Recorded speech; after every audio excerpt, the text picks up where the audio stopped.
Nanone rero murakoze tubahaye ikaze kuri Shine TV Promotion. Ntucikwe iki kiganiro twagiranye n'umwe mu banyamuryango ba Shine TV Promotion, ndetse aratangira twibwira anatubwira icyo akora muri Shine TV Promotion. Tugwaye umwanya n'uwawe. Murakoze. Amazina ni Joella, nkaba ndi umwe mu banyamuryango bari mu G5 group. YouTube channel akaba ari Shine TV Promotion. None se muri rusange hari ikintu turimo twibaza muri Shine TV Promotion ukora iki? Ese ni ibiki ukora mu mbega muri rusange?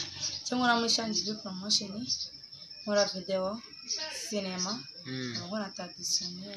Ni izihe mbogamizi wahuye nazo muri kariyeri yawe yo kuba uri umubyinnyi gakondo ndetse n'iyo muri iyo cinema?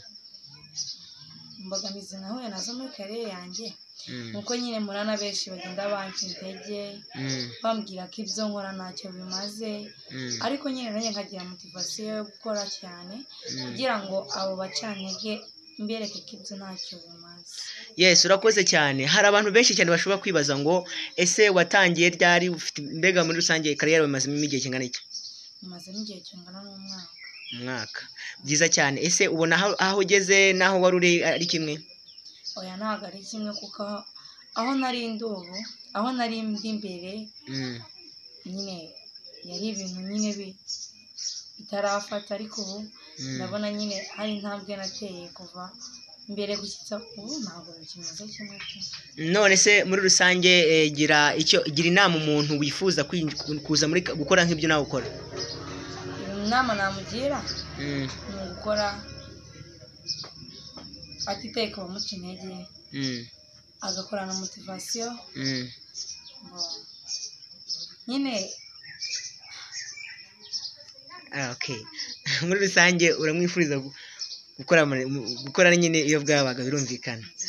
None se gira message wasigira abakunzi bawe bagukurikira cyangwa se icyo wabasaba muri rusange? Abakunzi banjye bankurikira, message nabasigira nuko mbakunda cyane, kandi icyo mbasaba nukunsharinga, kumpa like no kanda subscribe. Nababwiye ko YouTube channel ni Shine TV Promotion. Yes, murakoze cyane nkuko rero mwabyumvise kwa tubanye n'umwe mu banyamuryango ba Shine TV Promotion. Mukandi subscribe ntumucikwe n'ibindi biganiro bigiye bitandukanye tuzatugenda tugirana naho butaha. Ciao ciao.